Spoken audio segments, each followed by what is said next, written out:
ഇതൊക്കെയാണ് പ്രേക്ഷകർ നാളെ പ്രതീക്ഷിക്കുന്ന വാർത്തകൾ. ഇനി ഇന്നത്തെ വാർത്തകളിലേക്ക് കടക്കുമ്പോൾ ഇപ്പോൾ വന്ന ഏറ്റവും പ്രധാനപ്പെട്ട ഒരു വാർത്തയിലേക്കാണ് പോകുന്നത്. തിരുവനന്തപുരം പള്ളിപ്പുറത്ത് വാഹനാപകടത്തിൽ 4 ദിവസം പ്രായമുള്ള കുഞ്ഞുൾപ്പെടെ 3 പേർ മരണപ്പെട്ടു.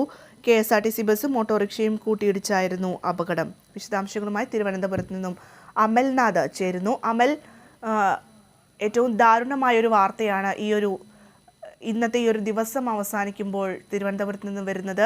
എപ്പോഴായിരുന്നു ഈ ഒരു അപകടം ഉണ്ടായത്? എന്തൊക്കെയാണ് വിവരങ്ങൾ? ഭദ്ര, വളരെ വേദനാജനകമായ ഒരു വാർത്തയാണ് ഇന്ന് രാത്രിയോടുകൂടി പുറത്തു വരുന്നത്. രാത്രി 8:30 തിരുവനന്തപുരം പള്ളിപ്പുറത്ത് ദേശീയപാതയിൽ KSRTC ബസ്സും ഓട്ടോയും അപകടത്തിൽപ്പെടുന്നത്. ഈ ഒരു അപകടത്തിൽ 3 മരണമാണ് സംഭവിച്ചത്. ഓട്ടോയിലുണ്ടായിരുന്ന നവജാത ശിശു സംഭവ സ്ഥലത്ത് തന്നെ മരിക്കുകയായിരുന്നു. ഒപ്പം തന്നെ ഈ കുട്ടിയുടെ അമ്മൂമ്മയും, ശോഭ എന്ന പേരുള്ള അമ്മൂമ്മയും, ഒപ്പം തന്നെ ഓട്ടോ ഡ്രൈവർ സുനിലും അപകടത്തിൽ മരിച്ചു. ഇവർക്കു പുറമെ ഈ ഒരു ഓട്ടോയിൽ ഈ മരിച്ച കുട്ടിയുടെ അച്ഛനും അമ്മയും ഇവരുടെ 5 വയസ്സ് പ്രായമുള്ള മൂത്ത മകനുമായിരുന്നു ഈ ഓട്ടോയിൽ ഉണ്ടായിരുന്ന മറ്റുള്ളവർ. മണമ്പൂർ സ്വദേശികളായ ഇവർ സഞ്ചരിച്ച ഓട്ടോ തിരുവനന്തപുരത്തേക്ക് വരുന്ന സൂപ്പർ ഫാസ്റ്റ് ബസ്സുമായി ഇടിക്കുകയായിരുന്നു. പ്രസവാനന്തരം ഈ കുടുംബം വീട്ടിലേക്ക് മടങ്ങുമ്പോഴാണ് ഈ ഒരു അപകടമുണ്ടായിരുന്നത്.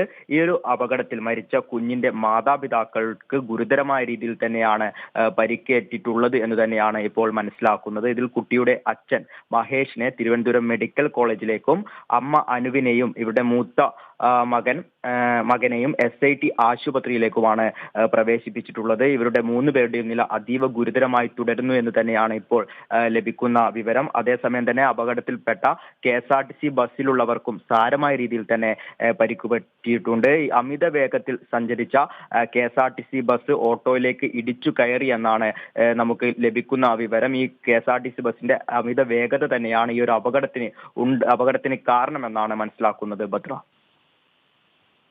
ശരി, അമൽനാഥാണ് വിശദാംശങ്ങൾ നൽകിയത്. തിരുവനന്തപുരം പള്ളിപ്പുറത്താണ് വാഹനാപകടമുണ്ടായത്. 4 ദിവസം പ്രായമുള്ള കുഞ്ഞുൾപ്പെടെ 3 പേരാണ് മരണപ്പെട്ടത്.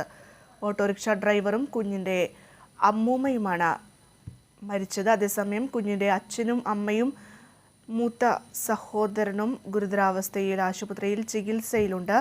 ഇന്ന് വൈകിട്ട് 8:30 അപകടം സംഭവിച്ചത്. വിശദാംശങ്ങൾ നൽകുകയായിരുന്നു തിരുവനന്തപുരത്ത് നിന്നും അമൽനാഥ്.